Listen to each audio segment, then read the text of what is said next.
I have a letter. Very well, but tell your master I wait his company.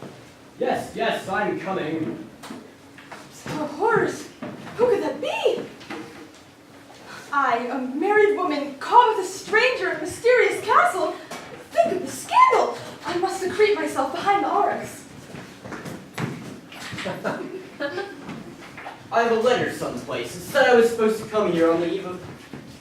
Very well, but tell your master I await his company. This is most irregular, you know. The most virtuous and honorable Sir Horace Walpole, MP. Your secret is... Is anyone back there? Most reverend and aged sir, not revealed. Aged? Well, have you know, young lady, I'm scarcely 76 years old. One's not aged, the one's at least 80. I apologize, but you see, most reverend and... Reverend, sir, my presence here is a delicate matter. My husband knows nothing of my flight to Italy. I came at the behest of his letter. Letter? Now that is interesting. To the most virtuous and honorable Mrs. Anne Radcliffe, your secret is known to me. Come to the castle of Falconara on the eve of... At midnight, on the eve of All Hallows, or all shall be revealed. You know of my letter. I received an identical letter last month, only mine was addressed to the most virtuous and honorable Horace Walpole, MP. You're a member of Parliament. Don't blame me, I didn't mean to be elected. But being elected to Parliament is a great honor. It's a sign of one's success in the world. Do you know who my father was, Mrs. Radcliffe? Think carefully of my last name. Not... Yes, Sir Robert Walpole, Prime Minister of England, much to my despair. Why, he was the longest-serving PM in history. You should be proud to have such a man as your father and to be able to follow him into the House of Commons. Mrs. Radcliffe, have you ever met a man who wanted to be like his father? Not at all. I should say it's generally the reverse. Quite. Growing up the son of the wealthiest and most successful man in England, I determined at a very early age that it was my mission in life to fail. So what happened? Oh, blast it all, I've never been able to. Sorry? See, Mrs. Radcliffe, I've tried all my life to spite my father with failure and have ended up richer, grander, and more famous than his wildest dreams. Despicable. But you have a dark secret. Perhaps that would displease him. I'm in Parliament, Mrs. Radcliffe. I have many dark secrets. What of you? Do you not have a dark secret as well? Oh, yes. A very dark and mysterious deed, deep in my past. Something horrible I did long ago, Mr. Walpole, a most grievous and sorrowful act. Might I be so bold as to inquire what it is? Oh, I haven't the foggiest, but I hope it was wicked. Excuse me. Nothing too wicked, understand you. A tragic love affair, perhaps, a broken engagement, secret trysts with a man beneath my station. I'm a unique and fascinating woman, Mr. Walpole. I must be. I couldn't bear to be ordinary.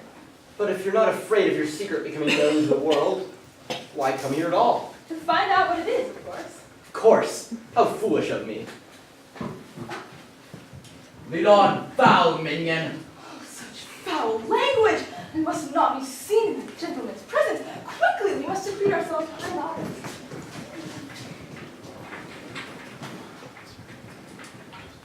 So this is the devilish room. I needn't have left England for a shabby stone chamber. Where is your master? Very well. But tell your master I await his presence.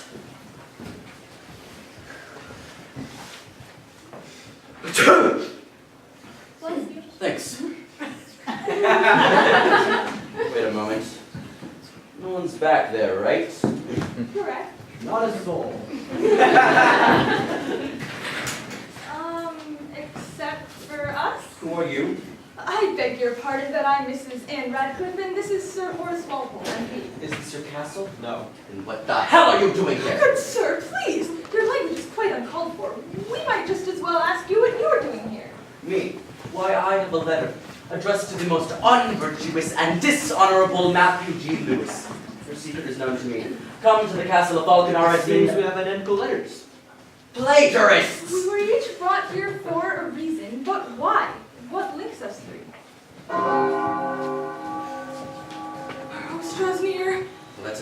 be Lucifer himself. Don't say that! Frightening enough as it is. Angels and ministers of grace defend us! The chime stopped. He's late. Dear friends, welcome to the castle of Falconara. I am your host. A woman. Of course. I must say I'm quite disappointed. Do you prefer the company of men, Mr. Lewis? We simply expected someone a bit less female. Tonight will be full of surprises. You asked us here on account of our secrets? A secret guilt tugged at your souls. But do you know what it is? Do you know the lie that is embedded within your own breast? Good madam, please. To speak of being embedded is bad enough, but to mention... Breast? Vile tongues corrupt not mine ears! You are to hear worse than that if you are to learn your secret. Oh, my secret. Is it juicy? Will I have to change my name? You've wanted this for a long time, haven't you? Don't get me wrong. William is an excellent husband, and our life together is everything I'd hoped. Except I can't help feeling there's something more. I always knew, you see, that I was different. I was special, and then came your letter. A secret buried so deep inside me even I couldn't see it. I have to know. Don't let me despair, madam. Tell me what it is. But I don't need to tell you, Mrs. Radcliffe. You know it already. No. How? Look within, Mrs. Radcliffe. Read the inscription on your own heart. You must tell me. You are ordinary, Mrs. Radcliffe, as ordinary as the grass that grows round your well-kept home. I have visions, desires, ambitions. And so do all the others. And yet they go to their graves, just as you will, unfulfilled. Is it not true? If I'm no different from all the rest, then why choose me? Why invite me here and not the millions of others? Because you need it more, Mrs. Radcliffe. You cannot live without the lie. You shall despair, and you shall die, and you shall never leave this castle. Now you see here, you think I'll stand idly by when we force this young woman to stay here against her will? Who is forcing her? I see no chains, no armed guards, no dungeons. She is free to go, if she can. Flee! There's nothing here for you. It was all a trick. Run for your life! Oh, Horace, what life do I have to run to? The endless tedium of days and nights and days again without meaning? Monster! You did this to her. Did what? All I did was tell her a secret. A secret. Not unlike yours, Mr. Walpole. Then you hold my father's secret, not mine. Your father's. A secret of the most wonderful and successful man of all England. Successful, yes. Wonderful. Hardly. I know how my father amassed the fortune he passed on to me. He would have stolen food out of the mouths of hungry orphans to feed his ambitions. And he probably did. He was a thief and a liar and a scoundrel and a rascal and a rogue and a whore. And you loved him very much. I just told you he's a bastard. But you loved that bastard more than you ever loved anyone in your entire life. What have you done in Parliament, Mr. Horace Walpole, MP? Nothing. I never speak. Except to defend your father. The things they said about him, they were horrendous. They were slanderous and vile and true. Every word. And worse. All my life I wanted to hate him. But you couldn't. He was your father. You could no more hate him than you could hate your own self. Leave him alone! Oh God, won't someone please end my misery? All in good time. But first, Mr. Lewis, we turn to you. Expose all you'd like. I'm not ashamed of my secret. No. You threatened to reveal my sinful nature to the world. Go ahead. Tell all of England of my unnatural perversity and scandalous indecency. Oh, I would if it weren't for the fact that much of England already knows. Oh, do they? Do they know of my heinous villainy and corruption of satanic proportions?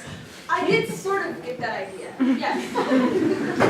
You mean you don't think I try to hide it? It's nothing to make a fuss over, Matthew. No one cares. I care. You care when someone uses a dessert fork for a salad. I'm surprised at you, Mr. Lewis.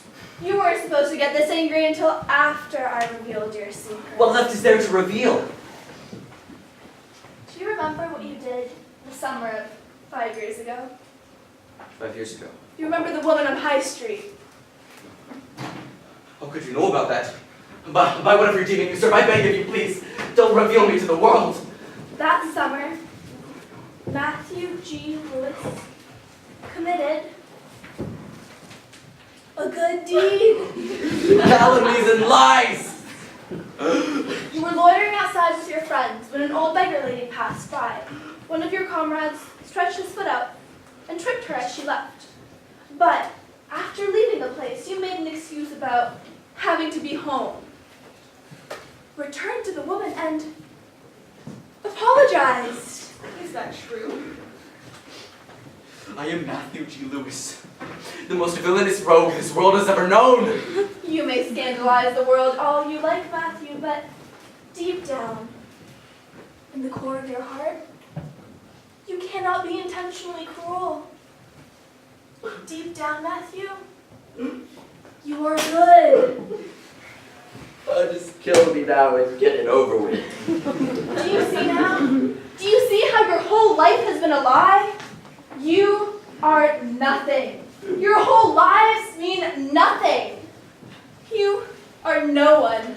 You will always be that way. Follow me now to your graves, for you have seen the blackest night of hell. You have seen the truth. Good madam, I think it is time for me to go back to England, but first I should thank you. What do you mean? For better or for worse, I believe you have made me who I am. But you are nothing. You are ordinary. Correction, I was ordinary, but you changed that. With this letter, would an ordinary woman have traveled over vast distances to a place she never hoped nor dreamed to see? You are no one. You are no more than these two miserable toads. No more, but no less either, and that is something. Don't tell me you believe in her absurdities. But I suppose I must thank you as well. Thank me? It's true. I loved my father, and I've been ashamed of that love all my life. But love is a beautiful thing. I would not part with a jot of it. And what of you, Mr. Lewis? What have you to say to this? Is it possible? Is it possible that my heart could feel like any other's? Is it possible that... No! It is a slander. I refuse to admit it. I'm afraid I've been mistaken, and all three of you. Be free to leave in peace. We thank you, madam, for your hospitality and your honesty. Good. You don't think that I'm good, do you, Horace? Mrs. Radcliffe, may I have a minute with you alone, please? For nearly 600 years, I've been bringing people to the castle of Falconara, crushing them, destroying them, sapping them of their very life. But never in those 600 years, not once, have I come across a woman of your courage and conviction. Well, you flatter me, madam. When I first brought you here, I longed to sink my teeth into that plump, white, tender flesh of yours. Madam, please, I'm not that kind of woman. I still long to suck that precious blood from your veins. Now, what you like to do with other women is clearly none of my business. Show me that pale, sweet neck of yours. Unhand me at once! I can smell the blood already. Enter into the forbidden secrets of the Nosferatu. Someone save me! I like my internal fluids where they are! Thank you very much! What's going on here? Mr. Walpole, how kind of you to join us. I heard her screams. I know what you are, and you shall not escape to kill again. Do you wish to battle me, old man? Not only battle, but destroy. With what? Your cane. It is all I have, but I Pray it serves me well. Really, Mr. Walpole? You're gonna have to do better than that.